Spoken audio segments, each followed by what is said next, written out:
प्रेम से बोलिए श्रीमद् भगवद्गीता भगवान की जय। श्री गणेशाय नमः, श्री गोपाल कृष्ण नमः, ठुलुकिनी भगवान की, विष्णु भगवान की, भक्त हनुमान की, सभी देवी देवता की। कर्मण्यवाधिकारस्ते मा फलेषु कदाचन कर्म फलित कुर्वन्ति समोत्सव कर्म।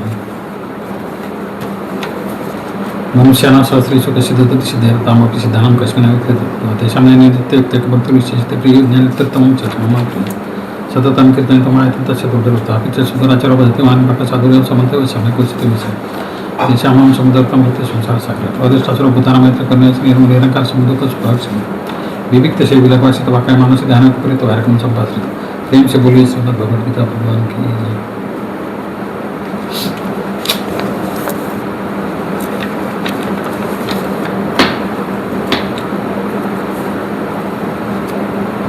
एकादशोऽध्याय श्री विश्वरूप दर्शन योग। श्री गणेशाय नमः, श्री गोपाल कृष्णाय नमः।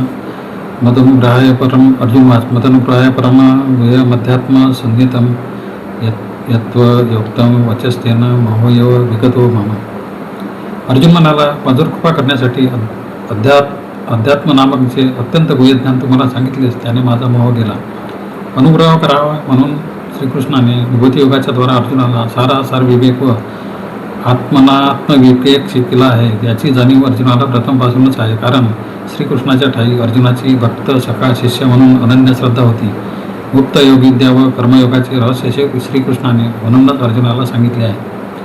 शादी मात्वा प्रपन्नम धर्मसम्मूढचेता यश्रेय सन्निश्चित ब्रूहितन्मे अस्य संशयस्य चेता त्वदन्य न कोपी इत्यादी वाक्य पहा. व भक्तोषी मे सखा चित्ती प्रवक्ष्यामी अनुसूयवे तत्तेऽहं प्रियमाणाय इत्यादी श्रीकृष्णाची वचने पहा. ऐकून अर्जुनाचा जो तात्विक मोह होता तो गेला. अध्यात्म नावाचे गूढ शास्त्र शब्दांनी सांगितले तो एक भाग झाला, पण अनुभूती कुठे आहे? त्याला आता सर्वव्यापी ईश्वराचा साक्षात्कार हवा आहे, प्रत्यक्ष अनुभूती हवी आहे. ते तो पुढे तिसऱ्या श्लोकात विचारितच आहे. भवाप्ययो हि भूतानां श्रुतो विस्तरशो मया तत्त्वतं कमलपत्राक्ष महात्म्यमपि चाव्ययम्.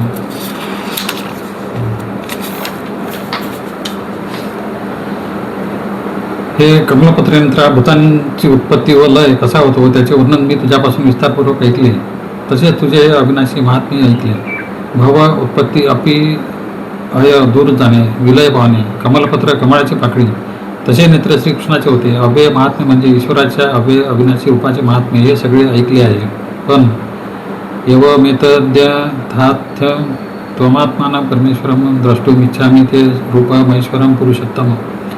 हे परमेश्वरा, तू स्वतःचे जे जसे स्वरूप सांगितलेस तसे हे पुरुषोत्तमा तुझे हे ऐश्वर्ययुक्त स्वरूप मी प्रत्यक्ष पाहू इच्छितो. अर्थ सांगितलेस. ऐकून मोह गेला, पण पुरता गेला नव्हता. प्रत्यक्ष परमेश्वराचे अव्यय त्रैलोक्याधिपतीचे रूप पाहायला हवे होते. सामान्यपणे चक्षुर्वे सत्यम अशी लोकांची धारणा असते. अर्जुन तिला अपवाद नव्हता. मन्यसे यदि तत्शक्य मया दृष्टमिति प्रभो योगेश्वर तो तत्व मे दर्शयात्मानमव्ययम्. हे प्रभो योगेश्वरा, ते रूप मी पाहू शकेन असे तुला वाटत असेल तर तू अविनाशी असे तुझे रूप मला दाखव. अर्थात येथे दाखविणाऱ्याच्या सामर्थ्यापेक्षा पाहणाऱ्याच्या क्षमतेचा प्रश्न होता. अर्जुनाला त्याची जाणीव होती. त्यामुळे त्याने असा प्रश्न केला की मी ते रूप पाहू शकेन का? याचे कारण आपल्याला जे जे दिसते ते रूप बदलणारे असते, अव्यय नसते. कोणतीही दृश्य वस्तू झाली तरी ती केव्हा तरी नष्ट होणारी असते. पण श्रीकृष्ण तर मी अव्यय आहे, सर्वव्यापी व कालातीत आहे असे म्हणत होता. तेव्हा दृष्टीला ते अव्यय रूप पाहण्यासाठी काहीतरी अधिक क्षमता मिळायला हवी असे तर्कदृष्टीने गृहीत धरून त्याने वरील उद्गार काढले आहेत. श्री भगवान वाच पश्चिमे पार्थ रूपानी शतशोत सहस्रशः नानाविधानी दिव्यानी नाना वर्णाकृतींनी च. श्री भगवान म्हणाले, हे अर्जुना, आता माझी नाना प्रकारची नाना रंगाची व नाना आकारांची शेकडो हजारो दिव्य रूपे तू पहा. इथे श्रीकृष्णाने अर्जुनाची विनंती मान्य करून लगेच माझी शेकडो हजार रूपे पहा असे म्हटले व कोण कोण त्या रूपात पाहायचे तेही तो सांगू लागला. पश्चादित्यान् वसून रुद्रानिश्वनो मरुतस्ततः भवन्य दृष्टपूर्वानी पश्चाश्चर्यानी भारत. हे भारत, हे पहा, 12 आदित्य, 8 वसू, 11 रुद्र, 2 अश्विनी कुमार तसेच 49 मरुद्गण तसेच पूर्वी न पाहिलेली अनेक आश्चर्य पहा. असे विविध देव पहा असे त्याने म्हटले व आपण विभूती म्हणून ज्या सांगितल्या त्यापेक्षा आणखी अपूर्व आश्चर्यकारक गोष्टी पहा असे तो म्हणाला. 33 कोटी देव म्हणून जे गणले जातात ते म्हणजे 12 आदित्य, 8 वसु, 11 रुद्र अधिक 2 अश्विनी कुमार मिळून 33 होतात. कोटी याचा अर्थ वर्ग किंवा श्रेणी असा होतो. 100 लक्ष बरोबर 1 कोटी असा अर्थ नाही. अष्टवसु हे देव भूलोकाशी संबंधित असतात. भीष्मासह या देवांनी मनुष्य जन्म घेतला अशी कथा महाभारतात आदिपर्वात आहे. रुद्र ह्या देवता घोर लोकाशी निगडीत असतात. घोर लोकाची व्याप्ती चंद्रापर्यंत आहे. आदित्य या देवतांचा संबंध स्वर्गलोकाशी आहे. स्वर्गलोकाची व्याप्ती सूर्यापर्यंत आहे. याप्रमाणे त्रैलोक्यातील 33 देवता तेथील जीवनस्रोताची काळजी घेतात. त्या त्या श्रेणीतील देवतांचे कार्य ठराविक असते.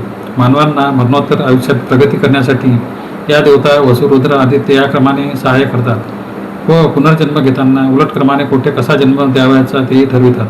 मरुद्गण म्हणजे सप्तलोकातील अनुसंघाताचे 49 प्रकार प्रत्येक लोकात 7 प्रमाणे असतात. ते चेतन गुणांचे असतात म्हणून त्यांची गणना देवता या सत्रात करण्याची प्रथा आहे. दस्त्र आणि नाशत्य हे सूर्याचे पुत्र अश्विनी कुमार अशा नावांनी प्रसिद्ध आहेत. ते देवांचे वैद्य आहेत. अर्थात देवांच्या कार्यात कुठे बिघाड झाला तर ते दूर करतात. एकस्तम जगत्कृष्ण पश्चाद्य सचराचरम मम देह गुडाकेश यच्छान्यद दृष्टीमिच्छाशी. हे गुडाकेशा आज येथे सर्व चराचर जग माझ्या देहात एकत्रित असलेले पहा. आणखी जे काही तू पाहू इच्छितोस ते पहा. एकस्थम पण कृष्णम सगळे जग वेगवेगळ्या आकृती वा व्यक्तीत दिसते पण एकाच महान विराट रूपात ते एकाच वेळी दिसते. अर्जुनाला श्रीकृष्ण तुला आणखी काय पाहण्याची इच्छा आहे ते सर्व इथे माझ्याच एका विशाल रूपात पहा असे सांगत आहे. न तू मा शक्यसे द्रष्टो मने नैव स्वचक्षुषा दिव्य ददामी ते चक्षु पश्चिमे योग महेश्वरम. पण तुझ्या ह्याच डोळ्यांनी माझे विश्वरूप पाहण्याला तू समर्थ होणार नाहीस. तुला दिव्य दृष्टी देतो त्या दृष्टीने तू माझा ईश्वरी योग पहा. पण उत्साहाच्या भरात भगवंत असे म्हणाला खरा तरी त्याला हे लक्षात आले नव्हते की आपण जे आपले रूप दाखविले आहे ते अर्जुनाच्या देहाच्या दृष्टीला कसे दिसेल. त्यासाठी त्याला दिव्य दृष्टी दिली पाहिजे. व्यासांनी संजयाला राजप्रसादात बसून रणांगणावरचे सर्व संघर्ष दिसेल अशा प्रकारची दिव्य दृष्टी दिली होती व इथे अर्जुनाला श्रीकृष्ण दिव्य दृष्टी देत आहे. यशोदेला श्रीकृष्णाने आपल्या मुखामध्ये चंद्र सूर्यासह सर्व जगत दाखविले होते. उत्तकाला विश्वरूप दाखविले होते पण त्या दोन्ही प्रसंगी जे विराट रूप दाखविले होते त्यात व या अर्जुनाला दाखविलेल्या विराट स्वरूपात मुख्य फरक असा आहे की हे गीता प्रसंगातील विराट स्वरूप मुख्यतः जगाचा संहार करणाऱ्या काल स्वरूपाचे भीषण रूप आहे. तर त्या दोन्ही वेळी उत्पत्ती स्थिती व लय यांचा समतोल दाखविणारी रूपे त्यांना दिसली होती. संजय वाच एवमुक्ता ततो राजन महायोगेश्वरो हरी दर्शयामास पार्थाय परम रूप महेश्वरम. संजय म्हणाला हे राजा धृतराष्ट्र याप्रमाणे बोलून महायोगेश्वर व हरी सर्व पापे हरण करणारे श्रीकृष्णाने आपले परमश्रेष्ठ ईश्वरी स्वरूप पार्थाला दाखविले ते असे. इथे श्रीकृष्णाला महायोगेश्वर म्हटले आहे व हरी पण म्हटले आहे कारण योगाच्या शक्तीनेच अर्जुनाला सप्तलोकापर्यंत व सप्त पातळापर्यंतचे संहाराचे सर्व कार्य एकदम दाखविण्यासाठी श्रीकृष्णाने दिव्य दृष्टी दिली व त्याला दर्शनही त्याच योग शक्तीने दाखविले. हरी याचा एक अर्थ हरण करणारा प्राणांचा संहार करणारा असा होतो. संजय जागेवर बसून धृतराष्ट्राला हे सर्व सांगत आहे. त्यालाही सर्व दृश्य दिसत आहे. अनेक वक्त्र नयन मनेका भूत दर्शनम अनेक दिव्याभरण दिव्याने कुद्यता युद्धम. ज्याला असंख्य मुखे व डोळे आहेत, ज्यामध्ये अनेक आश्चर्यपातक गोष्टी दिसत आहे, ज्यावर अनेक दिव्य अलंकार आहेत, ज्याच्या हाती अनेक दिव्य शस्त्रास्त्रे सज्ज आहेत. याचा अर्थ स्पष्ट आहे. मूळ प्रतिमा पुरुष सुक्तातील विराट पुरुषाचीच आहे. सहस्त्र शीर्षा पुरुष सहस्त्राक्ष सहस्त्रपात या सभूमी विश्वतो व्याप्तात तिष्ठ दुशांगुलम. या ऋषेत असे वर्णन आले आहे. ते रूप कल्पनेने मनात तयार करता येते ही एक गोष्ट, पण प्रत्यक्ष पाहणे ही वेगळी गोष्ट. दिव्य माल्याम्बरधरम दिव्य गंधानुलेपनम सर्वाश्चर्यमयम देव मनंत विश्वतोमुखम. ज्याने दिव्य पुष्पहार व वस्त्रे धारण केली आहेत, ज्याने दिव्य सुवासिक गुट्या लावल्या आहेत, जिकडे पाहावे तिकडे ज्याला तोंडेच तोंडे आहेत व ज्याच्या विशालपणाला सीमाच नाही असे सर्व आश्चर्याने भरलेले ते स्वरूप होते. हा विराट पुरुष दिव्यगंध धारण करतो व दिव्य पुष्पमालाही धारण करतो. याचा अर्थ असा की हा निरंतर पूजित व पूजनीय देव आहे. अलंकार रहित असा नाही, तो आश्चर्याने सर्वत्र भरलेला आहे. याचा अर्थ त्याचे जे अवयव पाहावे ते आश्चर्यकारक आहेत. विश्वतामुखम म्हणजे ज्याचे मुख विश्वातून कुठूनही पाहिले तरी आपल्याकडे आहे असेच दिसते. विश्वातील याची प्राण्यांची मुखे ही त्याचीच मुखे आहेत. अनंत याचा एक अर्थ दिशांत पाहता त्याची सीमा सापडत नाही व काळात पाहतात जो नष्ट झाला असे केव्हाही होत नाही असा. दिवी सूर्यसहस्रस्य भवेद्युगपदुत्थिता यदि भा सदृशी सा शद भासस्तस्य महात्मनं. जर आकाशात 1000 सूर्यांची प्रभा एका काळी प्रकट होईल तर ती त्या महात्म्याच्या प्रभेसारखी काहीशी होईल. महात्मा हा शब्द श्रीकृष्णप्रिय परमात्म्याला त्याच्या पूर्ण योगेश्वर स्वरूपाला उद्देशून वापरला आहे. गीतेत महात्मा हा शब्द अनेक ठिकाणी वेगवेगळ्या पातळीवरचा अर्थ घेऊन आलेला दिसतो. महात्मा नसतो महापार्थ, स महात्मा सुदुर्लभ या ठिकाणी योग व भक्ती यांच्या मार्गाने सत्वगुणाचा परम उत्कर्ष साधलेले लोक असा अर्थ होतो. तर प्रस्तुत श्लोकात परमात्मा परमेश्वर या अर्थाने तो शब्द आला आहे. मानवांना जास्तीत जास्त प्रकट तेज सूर्याचे माहीत आहे. या विराट पुरुषाचे तेज त्यापेक्षा हजारो पट मोठे आहे असे इथे सांगायचे आहे. म्हणूनच ऐकणाऱ्याच्या कल्पनाशक्तीला काहीतरी दिशादर्शन व्हावे या हेतूने संजय हे वर्णन करीत आहे. हा म्हणजे तेज. तैत्तयिक हस्त जगत्कृष्ण प्रवी भक्त मने कथा अपश्येत देव देवस्य शरीरे पांडवस्तदा. त्यावेळी अर्जुनाने अनेक भागात विभागलेले सर्व जग त्या देवादी देवाच्या शरीरात एकत्र स्थित असे पाहिले. कृष्ण एकस्तम व अनेकदा प्रविभक्तम याचा अर्थ जग सगळेच ते एकाच ठिकाणी पाहिले, पण ते वेगवेगळ्या आकृतीत वेगळेपणाने प्रतीत होत होते असा अर्थ. ततस विस्मयाविष्टो हृष्टरोमा धनंजय प्रणम्य शीर्षा देव कृतांजलीर भाषत. तेव्हा अर्जुन चकित झाला. त्याच्या अंगावर रोमांच उभे राहिली. हात जोडून व मस्तक लावून प्रणाम करून तो श्रीकृष्णाला म्हणाला.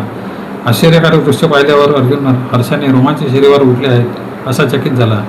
असे झाले की प्रथम मनुष्य स्वतःचा कमीपणा लक्षात घेऊन नमन करतो व पुढे विनंती करतो. शीर्षा प्रणम्य कृतांजली म्हणजे हात जोडून अर्जुनाने साष्टांग नमस्कार घातला व मग त्याला म्हणजे त्या दिव्य देवाला आपले मनोगत सांगितले. अर्जुन वाच. पश्यामी देवास्तव देवदेहे सर्वस्तथा भूतविशेष संगान ब्रह्मानमिशं कमलासनस्थ मुनीश्वर सर्वनुरंगाश्व दिव्यान. अर्जुन म्हणाला, हे देवा, तुझ्या देहात सर्व देव तसेच भूतांचे विशेष समुदाय, कमलासनस्थ ब्रह्मदेव, वीस, शंकर, सर्व ऋषी आणि दिव्य सर्प मला दिसत आहेत. दिव्य हा शब्द गीतेत पुष्कळ ठिकाणी आला आहे. तेजस्वी असा इथे अर्थ आहे. दिव्य जन्मचे मे कर्म असे श्रीकृष्ण स्वतःच्या अवतरणाबद्दल म्हणतो तेव्हा तेथे इतराप्रमाणे पार्थिव प्रक्रियेने नाही तर योगशक्तीचा उपयोग करून असा अर्थ होतो. भूत विशेष संघानं प्राण्यांच्या जातीप्रमाणे मोठमोठे समुदाय असा अर्थ आहे. पशु पक्षी गण किन्नर गंधर्व वगैरे समुदायाने राहणारे असतात. अनेक बाहू दरवक्त्रनेत्र पश्यामी त्वा सर्वतो नंत रूपम नंत न मध्यम न पुनस्तवादी पश्यामी विशेषर विश्वरूप. तुला अनंत पाहू, अनंत उदरे, अनंत मुखे व अनंत नेत्र असलेला सर्व बाजूंनी अनंत रूपांचा असा मी पाहतो. पण हे विश्वेश्वरा विश्वरूपा, तुझा आधी मध्य व अंतही मला दिसत नाही. अर्थ स्पष्ट आहे. 10व्या श्लोकातील वर्णन पाहावे. मध्य दिसत नाही असे का म्हणावे? मध्य ही कल्पनाच आधी व अंत जेथे असतील तेथेच फक्त उद्भवते. म्हणूनच आरंभ व शेवट नाही तेथे मध्य कसा ठरविणार? एकीकडे विश्व हेच त्याचे रूप आहे व एकीकडे तो विश्वाचा ईश्वरही आहे. किरीटिना गदिना चक्रीना च तेजोराशी सर्वतो दिक्ती मंतमा मश्या पश्यामी त्वा निरीक्ष समंताद दीप्तानलार्क दितीम प्रमेयम. मला तू मुकुट गदा व चक्र धारण करणारा, सर्व बाजूंनी प्रज्वलित अशा अग्निप्रमाणे व सूर्याप्रमाणे तेजपुंज व लखलखणारा, अपरंपार भरलेला व डोळ्यांनी पाहण्यास अशक्य असा सर्वत्र दिसत आहेच. दुर्निरीक्ष म्हणजे पाहवत नाही इतका तेजस्वी. अनल व अर्क, अग्नी व सूर्य हे प्रदीप्त असताना त्यांच्याकडे तेज असणारा, त्यांच्यासारखे तेज असणारा असे वर्णन करता करता अर्जुन त्या विराट अस्तित्वाला अप्रमेय म्हणतो. मोजता येत नाही असे म्हणतो, पाहवत नाही असे म्हणतो व पश्यामी असेही म्हणतो. मुकुट गदा व चक्र धारण करणारा असे म्हणतो व सर्वात तेजोराशी असेही म्हणतो. एकीकडे विभाग प्रविभाग दिसत आहे व एकीकडे पाहण्याचे सामर्थ्यच नष्ट होत आहे असे उद्गार काढीत आहे. हेच ते देवांचे आश्चर्यमय रूप आहे.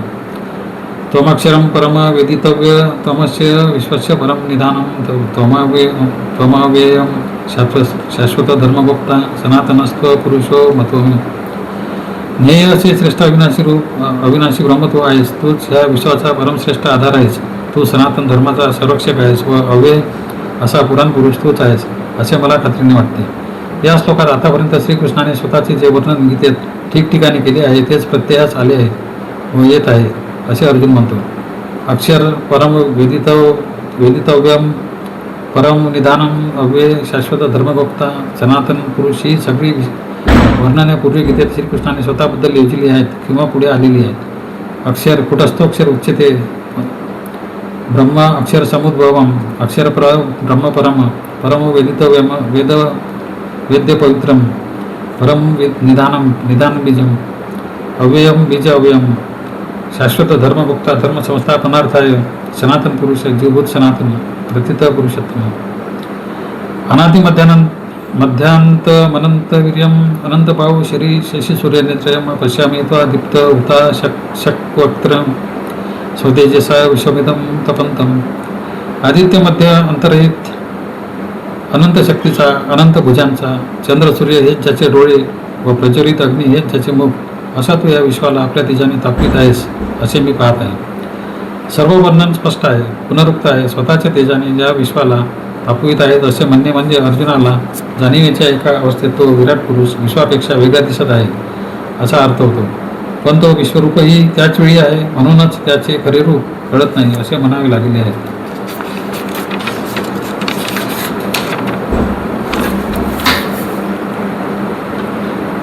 द्यावा पृथ्वीरिद मंतरही व्याप्त त्वयेकेन दिशस्व सर्व दृष्टवाद्भूत रूपमुग्रम त्ववेद लोकत्रयम प्रवेदित महात्मन. हे परमेश्वरा, पृथ्वी व आकाशामधील सर्व अंतर आणि 10ही दिशा तू एकट्याने व्यापून टाकले आहेत. तुझे हे अद्भुत उग्र रूप पाहून त्रैलोक्य भयभीत झाले आहे. तेच द्वैतात्मक वर्णन इथेही येते व तिन्ही लोकातील सर्व प्राणी वेगळे व सर्व अंतराळ व्यापून राहिलेल्या त्या दिव्य रूपाला पाहून ते व्यथित भयभीत होत आहेत असे म्हटले आहे. सर्व दिशा जर त्या रूपाने व्यापल्या असतील व जर ते अनंत असेल तर प्राणी वेगळे राहणे शक्यच नाही. अर्जुनाच्या मनोरूप पटलावर कशा प्रकारचे विचित्र रूप भासमान होत आहे हे लक्षात घेण्यासारखे आहे.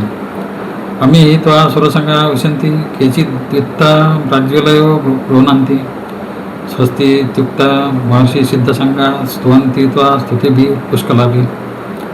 हे देवांचे समुदाय तर तुझ्यामध्ये प्रवेश करीत आहेत. कोणी भयभीत होऊन हात जोडून तुझी प्रार्थना करीत आहेत, तर मोठमोठे ऋषी व सिद्ध यांचे समुदाय स्वस्ती स्वस्ती असे म्हणून अनेक स्त्रोतांनी तुझी स्तुती करीत आहे. केचित म्हणजे देवापेक्षा वेगळे कोणीतरी, अर्थात आसुरी वृत्तीचे लोक, तेच त्या देवाला घाबरलेले आहेत व नमस्कार करून स्तुतीचे शब्द बडबडत आहेत. सिद्धांचे व ऋषींचे संघ आजही पृथ्वीवर अस्तित्वात आहेत. श्रीकृष्ण हा त्यांचा मुख्य आहे. पुराणातील सर्व कथातून ब्रह्मा विष्णू व महेश्वर या तिन्ही देवांचे उपासक सिद्ध व ऋषी सतत त्यांच्या संपर्कात राहून जगाच्या उत्क्रांतीचे उपासना मार्गाचे रक्षण करीत असतात असा उल्लेख आढळतो. पुराणातून ऋषींनी रचलेली अनेक स्तोत्रे तर प्रसिद्धच आहेत. रुद्रादित्या वसवयेच साध्या विश्वेश्विनो मरुत शोष्म पार्श्व गंधर्व यक्षासुर सिद्धसंगा विक्षंते त्वा विस्मिता चैव सर्वे. रुद्र आदित्य वसू तसेच साध्यगण जे विश्वदेव अश्विनी कुमार मरुद्गण आणि पितर गंधर्व यक्ष असुर व सिद्ध यांचे समुदाय हे सर्व विस्मयचकित होऊन तुझ्याकडे पाहत आहेत. पूर्वी यांचे वर्णन 10व्या अध्यायात विभूती योगात आलेच आहे. पुष्पप्पा म्हणजे सूर्याच्या मंडलात फार उच्च पातळीवर असणारे महान आत्मे. सोमपा म्हणजे सोमपान करणारे स्वर्गलोकात असणारे देव. इथे असुर व सिद्ध संघ असे उल्लेख आले आहेत. असुरातही अष्टमहासिद्धी प्राप्त केलेले सिद्ध होते हे लक्षात घ्यावे. इथेही पाहणारे समुदाय वेगळे व विश्वरूप वेगळे असे अद्भुत वर्णन आले आहे. रूपमात्य बहुकथ बहु वक्त्रनेत्र महाभाव बहु भाऊ रूप रूपादम बहुधरम बहुद्रष्टा करालम दृष्टवा लोका प्रभथिता तथा हम. हे महाभाव, तुझे हे अनेक तोंडांचे व अनेक नेत्रांचे अनेक बहु मांड्या व उदरे असलेले तसेच अनेक दाढामुळे विक्राळ दिसणारे अवाढव्य रूप पाहून सर्व लोक भया व्याकुळ होऊन गेले आहेत व तसाच मीही व्याकुळ झालो आहे. 10व्या श्लोकातील मानुषी धनुचे प्रतिरूप असे विराट वर्णन येथे पुढे चालू आहे. सर्व प्राण्यांचे अवयव ते त्याच देवाचे अवयव, सर्वांच्या अंतरंगात तोच राहून नाना प्रकारचे देह चालवितो. नभस्पृशम दीप्त मनेकवर्णम रत्तानन दीप्त विशाल नेत्रम दृष्टवा हि त्वा प्रव्यथितांतरात्मा भूतीन विंदामी शमच विष्णू. हे विष्णू, आकाशाला भेटलेला तेजस्वी अनेक वर्णांनी युक्त जबडा पसरलेला प्रदीप्त व विशाल नेत्रांचा अशा तुला पाहून माझा अंतरात्मा व्याकुळ होऊन गेल्यामुळे माझा धीर सुटला आहे व शांतीही नाहीशी झाली आहे. विष्णू हे संबोधन सर्वत्र प्रवेश करणाऱ्या व्यापक रूपाला उद्देशून आहे. येथे अर्जुन स्वतःचे भयग्रस्त स्थिती वर्णन करीत आहे. द्रष्टांकराला निचते मुखानी दृष्ट वैवा काळला नल सन्निभानी दिशो न जाने न लभेचे शर्म प्रसिद्ध देवेश जगन्निवास. तुझी दाडांनी विक्राळ दिसणारी व प्रलय काळाच्या अग्नीसारखी प्रदीप्त मुखे पाहून मी निर्मूढ झालो आहे. माझ्या मनाचे स्वास्थ्य नाहीसे झाले आहे. म्हणून हे देवा जगन्निवासा, आता तू प्रसन्न हो. अर्जुनाला दिशांचे भान राहिलेले नाही, शांती लाभेनाशी झाली आहे. म्हणून तो देवाला विनंती करीत आहे, प्रसन्न हो. अम्मी च त्वां धृतराष्ट्रस्य पुत्रा सर्वे सहैवाव निपालसंगे भीष्मद्रोण सुत पुत्रस्तथासो सास्मदीयेरपि योधमुख्ये वक्त्रांनी ते त्वरमाण विशंती द्रष्टा कराలని भयानकानी केचिद्विलग्ना दर्शनांतरेषु संदृश्यन्ते चूर्णितैरुत्त मागे.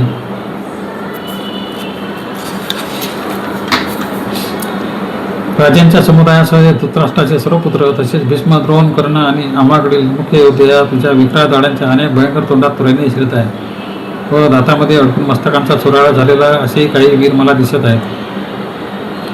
इथे रणांगणात पुढे कौरवांचा संहार कसा होणार व ते कालाच्या मुखात कसे जाणार आहेत याचे वर्णन भगवंताने अर्जुनाला दाखविले आहे. या विराट रूपदर्शनाचा हेतूच मुळे मी हंता आहे असा जो अर्जुनाचा मनोभाव होता तो नष्ट करणे हा होता. रूपक रचायचे झाले म्हणजे दात, दाढा, जिभा, दाढाखाली रगडले जाणारे कौरव वगैरे सर्व दृश्यवत काल्पनिक चित्र उभे करणे क्रमप्राप्त आहे. यथा नदीना भावोंबुवेगा समुद्र मेवाभिमुखा द्रवंती तथा तवामी नरलोकवीरा विशंती वक्त्राण्यभिज्वलंती. ज्याप्रमाणे नद्यांचे अनेक वेगवान प्रवाह समुद्राकडेच धावत जातात त्याचप्रमाणे हे मनुष्य लोकातील वीर पुरुष तुझ्या प्रज्वलित मुखामध्ये प्रवेश करीत आहेत. मृत्यूचे भक्ष्य होणे याला जिवंत प्राण्यापुढे काही पर्याय नसतो. हेच येथे नदीचा वेगवान प्रभाव अंती सागरास मिळणे यातील अनन्य गतिकेशी तुलना करून दाखवली आहे. जातशही ध्रुव मृत्यू हे दुसऱ्या अध्यायातील वचन आठवावे. अभिज्वलंती हे रूप जळणारे असे अपूर्ण वर्तमान कालिक वाचक आहे. नपुंसकलिंगी बहुवचनी नाम वक्त्रांनी ती कशी तर ज्वलंती यथा प्रदीप्त ज्वलन पतंगा विशंती नाशाय समृद्ध वेगा तथैव नाशाय विशंती लोका तवापी वक्त्रांनी समृद्ध वेगा. ज्याप्रमाणे पाखरे मोठ्या वेगाने अग्नीमध्ये नाश पावण्याकरताच पडत असतात त्याचप्रमाणे हे सर्व लोक देखील स्वतःचा नाश करून घेण्याकरिता मोठ्या वेगाने तुझ्या अनेक मुखात शिरत आहे. पाखरे दिव्यावर किंवा अग्नीवर झडप घालतात, त्यांचा तिथे अंतच होतो. तसे सर्व लोक पृथ्वीच्या मुखसमुदायात धावत जात आहेत असे दृश्य त्याला दिसले. नाशाय जणू काही नाश व्हावा म्हणूनच वेग हे लक्षणे इथे पाहावे. दिवसदृष्टीला दीर्घ कालावधीत एरवी घडणाऱ्या घटना लवकर होत आहेत असे दिसत होते. लेली यशे ग्रसमान समंता लोकां समग्रान वंद ज्वलंदी तेजोभिरा पूर्य जगत समग्र भासस्त उग्र प्रतपंती विष्णू. हे विष्णू सर्व लोकांना आपल्या पेटलेल्या मुखांनी घेणारा व तू सगळीकडून जिंकण्यासाठी तसा आहेस. तुझ्या उग्र दीप्ती आपल्या प्रखर तेजाने सगळे जग व्यापून चोहीकडे तळपत आहे. येथे त्या रूपाचे भयानक वर्णन पुन्हा केले आहे. विष्णू हे संबोधन पुन्हा आले आहे. या सर्व अध्यायात यथार्थ वर्णनासाठी प्रभावी रसपरिपोषक शब्दयोजना कशी झाली आहे ती एक लक्षात घेण्यासारखी या ग्रंथाची विशेषता आहे. आखे ही मे को भवानुग्र रूपो नमोस्तु ते देवबळ प्रसिद्ध विज्ञातो इच्छामी भवंत माध्यम नाही प्रजानामी त्वम प्रवृत्ती. हे देवश्रेष्ठा तुला नमस्कार असो. माझ्यावर प्रसन्न हो. असे भयंकर रूप धारण करणारा सर्वात आद्य असा तू कोण आहेस हे जाणण्याची मला इच्छा आहे, कारण तुझी ही करणे मला काहीच कळत नाही. येथे घाबरलेला अर्जुन धीटपणाने जिज्ञासूपणाने त्या विराट रूपालाच त्याचे नाव व ओळख विचारित आहे. यमालाच त्याचे स्वरूप काय असा प्रश्न विचारणारा धीट व धाडसी नचिकेत येथे आठवतो.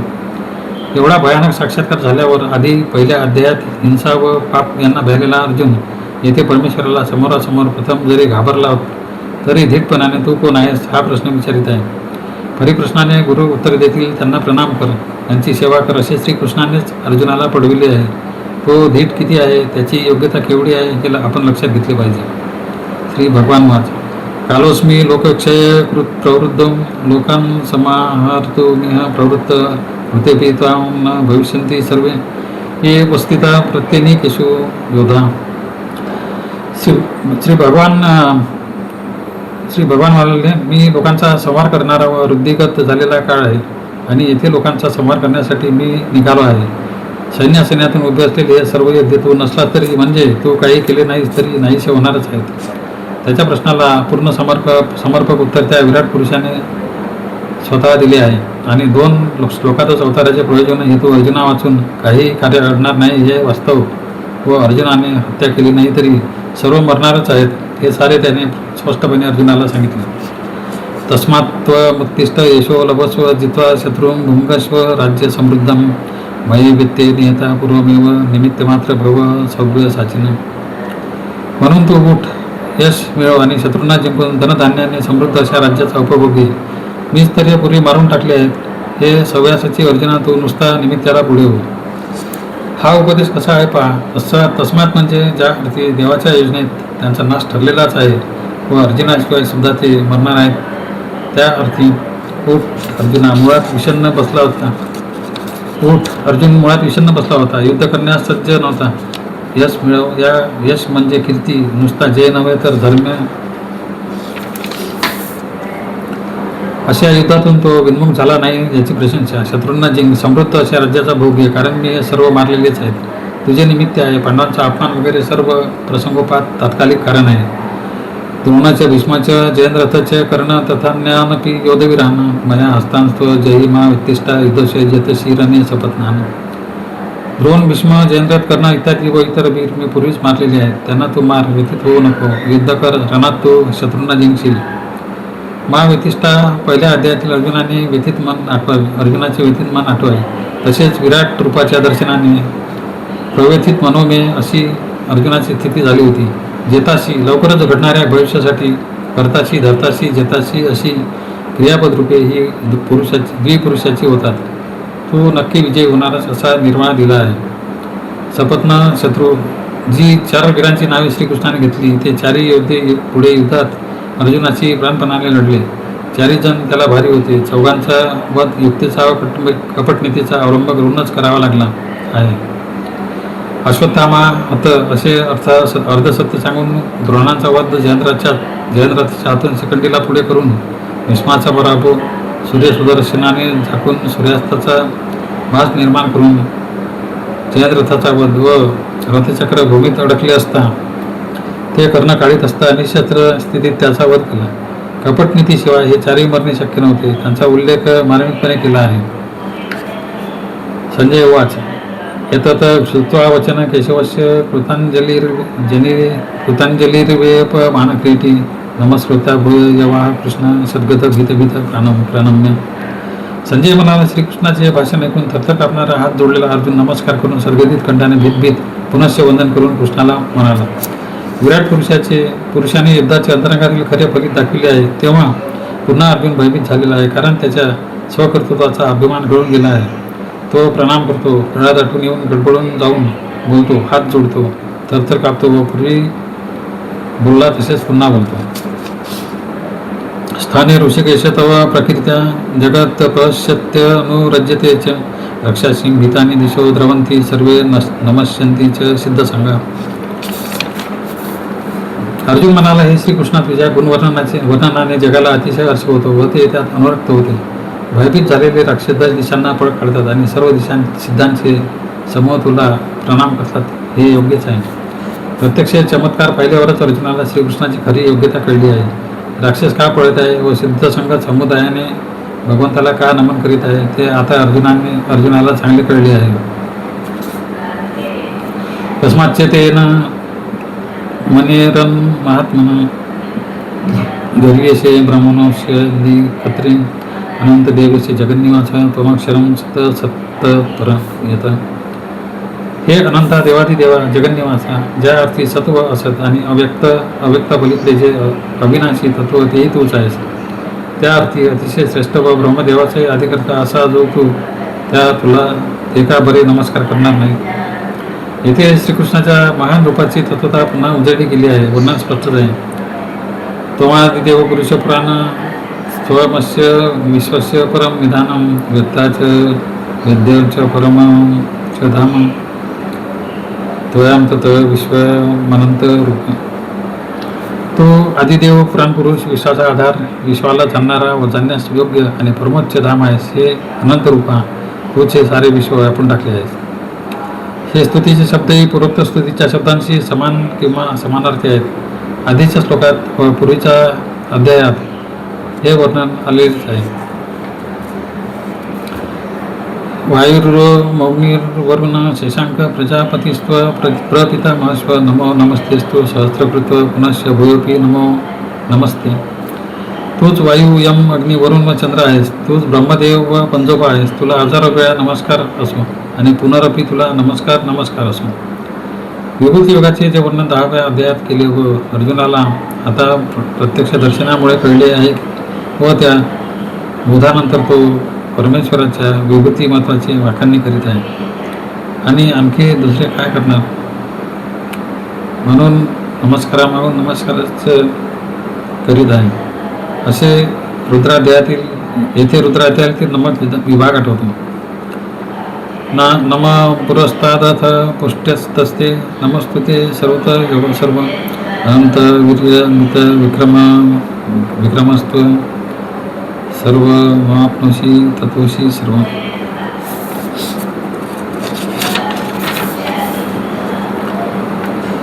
हे सर्वात्मका, तुला समोरून पाठीमागून आणि सर्व बाजूंनी नमस्कार असो, कारण तुझा पराक्रमान अगणित व शक्ती अपार असून तू सर्वग्राही आहेस व त्यामुळे सर्वरूप आहेस.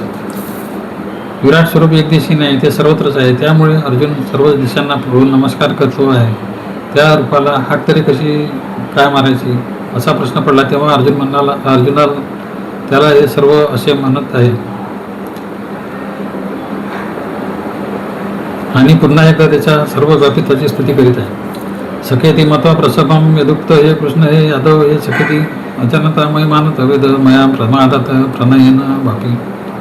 तुझा हा महिमा न जाणणाऱ्या माझ्याकडून बरोबरीचा मित्र समजून घे कृष्णा. हे यादव हे मित्र असे जे चुकीने अथवा सलगीने मर्यादेने मी तुला बोललो असेल. आपण परमेश्वराला मानव व आपला मित्र नातलग समजून त्याचा कसा अवमान केला ते आठवून अर्जुन या श्लोकात व 44व्या श्लोकापर्यंत आपले अपराध बोलून दाखवत आहे आणि परमेश्वर रूपातील श्रीकृष्णाची क्षमा मागत आहे. अर्थ स्पष्ट आहे.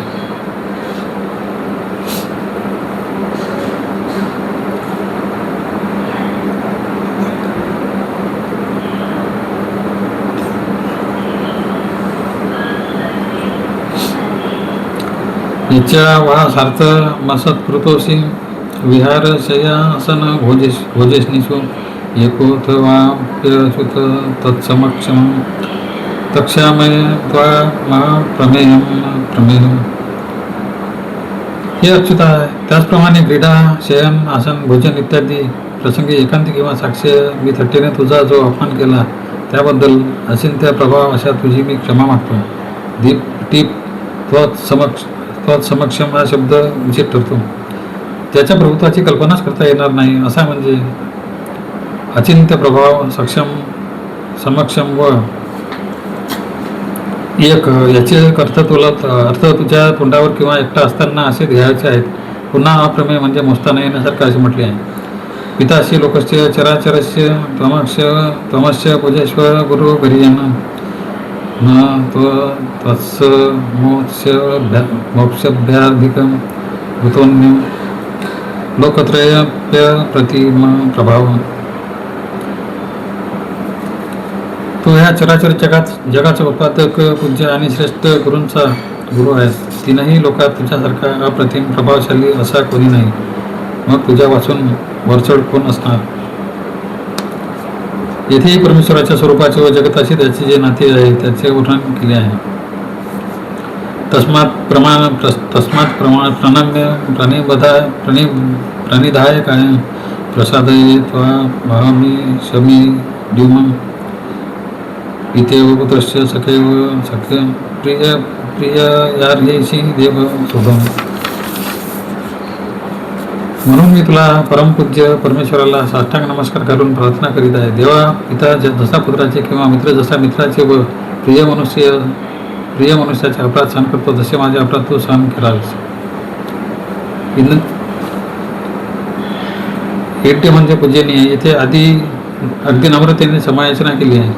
कोणाचे अपराध कोण क्षमा करतो तीही उदाहरणे दिली आहेत. पुत्राचे अपराध पिता, मित्राचे अपराध मित्र, प्रिय मनुष्य प्रिय माणसाचे अपराध सहन करतो. माताही पुत्रांचे अपमान सहन करते. पण येथे ते उदाहरण का घेतले नाही? कारण का महत्वाचे आहे. गीतेत श्रीकृष्णाला पुरुषोत्तम पिता बीजपद पिता म्हटले आहे. त्याला स्त्री माता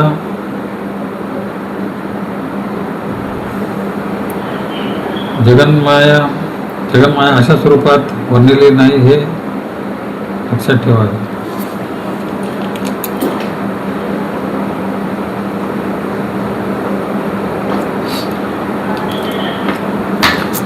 हा दृष्टपूर्व ऋषितोस्मी दृष्टवा भयनच प्रवेदित म्हणून तदेव मे दर्शयते देवरूपम प्रसिद्ध देवेश जगन्निवास.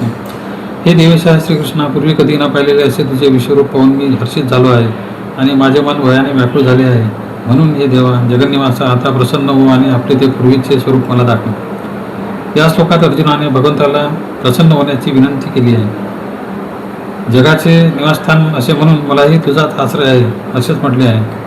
पण लक्षणेने पुन्हा सामान्य मानवरूप धारण करण्याची विनंती अर्जुन करीत आहे.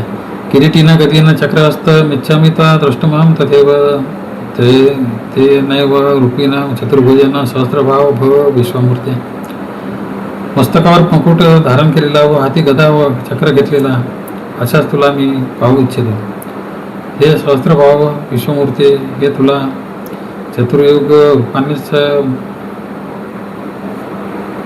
चतुर्भुज रूपानेच आता प्रकट हो. श्रीकृष्णाने युद्धात अर्जुनाला सारथी म्हणून सहाय्य करण्याचे ठरविले होते व तो युद्धात प्रत्यक्ष शस्त्र धारण करणार नव्हता. परंतु इथे अर्जुन त्याला जे रूप धारण करायला सांगत आहे त्याच्या हातात चक्र व गदा ही 2 आयुधे आहेत. पण पुढे तर चतुर्भुज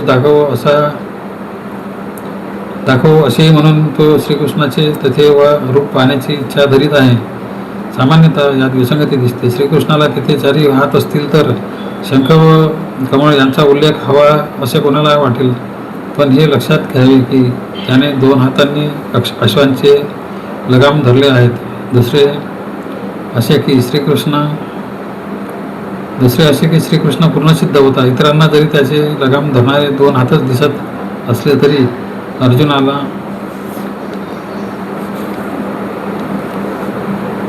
अर्जुनाचा तो परमसखा, त्याने त्याला चतुर्भुज रूपातच प्रथम पासून दाखविले आहे.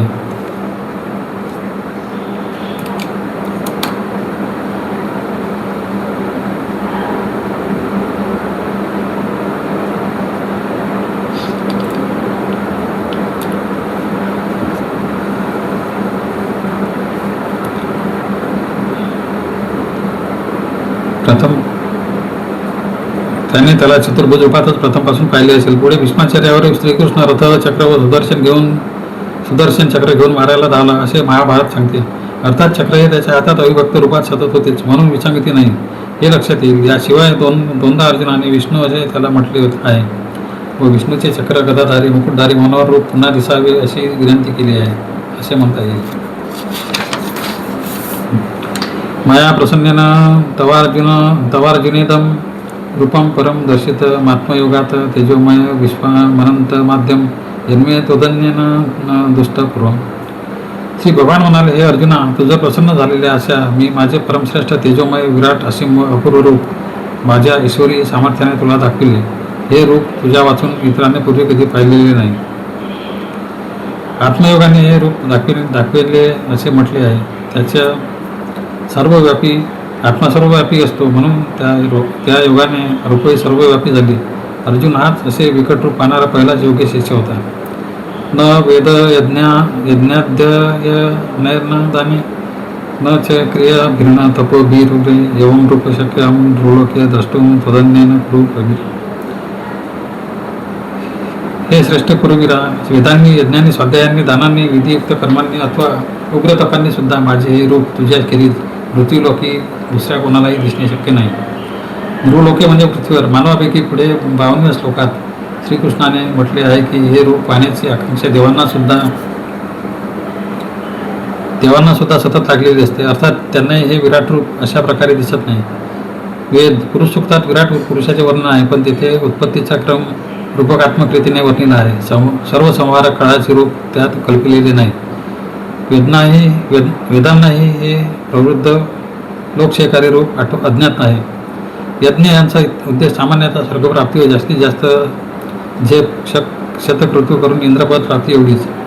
अध्ययन लौकिक अध्ययनाची गोष्टच नको, पारमार्थिक ग्रंथाच्या अभ्यासाने शक्य नाही. दान याचे पुण्य स्वर्ग फलच देणारे आहे. क्रिया कर्मकांड उत्तम स्वर्गसुख चांगला पुनर्जन्म ही याची फले.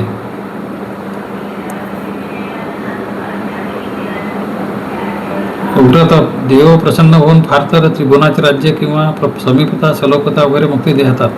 विराट रूप दिसत नाही. मग कोणत्या मार्गाने विराट रूपाचे दर्शन होईल? 53 श्लोकात पुढे पुन्हा वरील साधनांची व्यर्थता सांगून श्रीकृष्ण 54व्या अध्यायात भक्तीचा उपाय सांगतो, तो पाहावा. मा ते व्यथा मा च विमुट भाव दृष्टवारूप घोर मिदृढम ममेदम विपेतपी प्रीतमना पुनस्त्व तदेव मे रूपमिदम प्रपश्य. माझे हे भीषण रूप पाहून भिवू नकोस, घाबरू नकोस. भय सोडून संतुष्ट मनाने तू माझे पूर्वीचे रूप न पहा.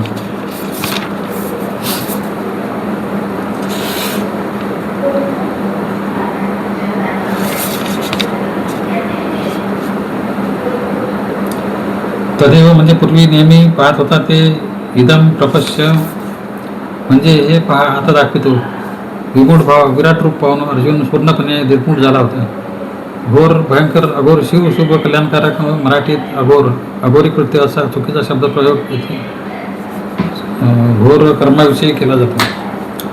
संजय वाच इत्यर्जुन वासुदेवस्तथा तथोक्ता रूप स्वकाम रूप दर्शयामास भूय आश्वास मायास आश्वासया मास च पितबेन भूता पुनः पूर्व महात्मा. संजय म्हणाला, याप्रमाणे भाषण करून वासुदेवाने पुन्हा अर्जुनाला आपले स्वरूप दाखवले. या महात्म्याने पुन्हा सौम्य देह धारण करून भयभीत झालेल्या त्याला धीर दिला. या श्लोकाचा अर्थ स्पष्टच आहे. महात्मा शब्द इथे श्रीकृष्णाला परमेश्वराला उद्देशून आला आहे, वापरला आहे. हा शब्द गीतेची एक विशेषता आहे. अर्जुन वाद दृष्टवेद मानुष्य रूपम तव सौम्य जनार्दन इदानीमस्मी संवृत्त सच्चिता प्रकृती गत.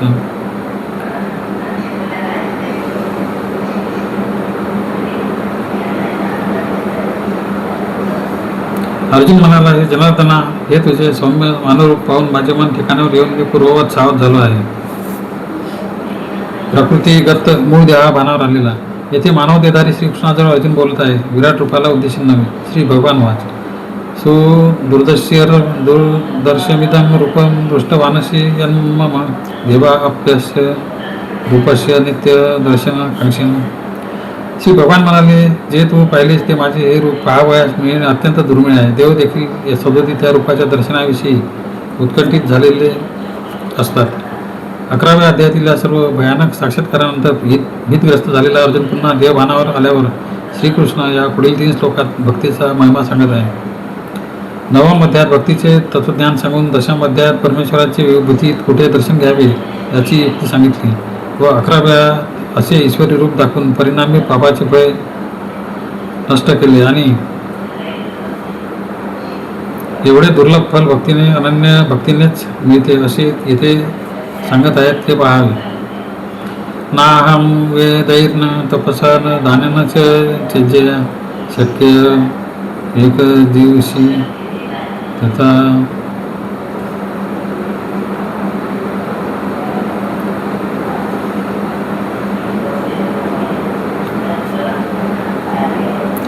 नाहम वेदैर्न तपसा न दानेन त्यज्येयं शक्य यतविदो दृष्ट वानसी मा विता.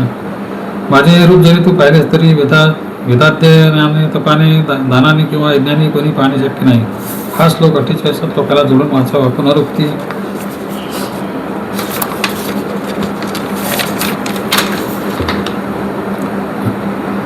पुनरुक्ती आहे. फरक एवढाच की तिथे विराट रूपी भगवंत सांगतो, तर इथे सौम्य रूपाने श्रीकृष्ण तेच सांगतो. याने यज्ञ भक्त्या त्वनन्यया शक्य अहमेवां विदो अर्जुन ज्ञातो द्रष्टुम च तत्वेन प्रवेष्टो च परंतप. पण हे शत्रुतापना अर्जुना, केवळ अनन्य भक्तीनेच या प्रकारे मला यथार्थपणे जाणणे, पाहणे व माझ्या ठाई प्रवेश करणे शक्य आहे. ज्ञातुम शब्दांनी व अनुभवाने जाणण्यास, द्रष्टुम दिव्य ज्ञान चक्षुंनी साक्षात्कार होण्यास, प्रविष्ट होऊन त्याशी एक होण्यास, मिसळून जाण्यास, तत्वता एकरूप होण्यास. मत्कर्मकृत मत्परम मद्भक्त संगवर्जित निर्वैर स्वरूपतेशी यश मामिती पांडव. हे अर्जुना, जो सर्व कर्मे योग परमेश्वराचीच आहेत या बुद्धीने कर्म करतो, मतपरायण होऊन राहतो, माझी भक्ती करतो, आसक्ती रहित असतो आणि अखिल प्राणीमात्रांशी वैर करीत नाही, तो मला येऊन मिळतो. भक्ती मार्गात कर्मे परमेश्वरातच न्यस्त करणे, अंतःकरणात परमेश्वरासच परमश्रेष्ठ मानणे, त्याची भक्ती करणे, इतर सर्व यावत गोष्टीशी आसक्त नसणे, कोणाशी वैर न धरणे, यांनीच परमेश्वर प्राप्ती होते, असे सांगून भगवंतांनी भक्तीच्या तत्वज्ञानाला प्राधान्य दिले आहे. इति श्रीमद्भगवद्गीता उपनिषत्सु ब्रह्मविद्या योगशास्त्रे श्री कृष्णार्जुन संवादे विश्वरूप दर्शन योगो नाम 11 याप्रमाणे श्रीकृष्णाने गायलेल्या उपनिषदातील ब्रह्मविद्यांतर्गत योगशास्त्रातील श्री कृष्णार्जुन संवादातील विश्वरूप दर्शन योग नावाचा 11वा अध्याय समाप्त झाला. विश्वरूप दर्शन योग नावाच्या 11व्या अध्यायावरील भाष्य समाप्त. श्री कृष्णार्पणमस्तु.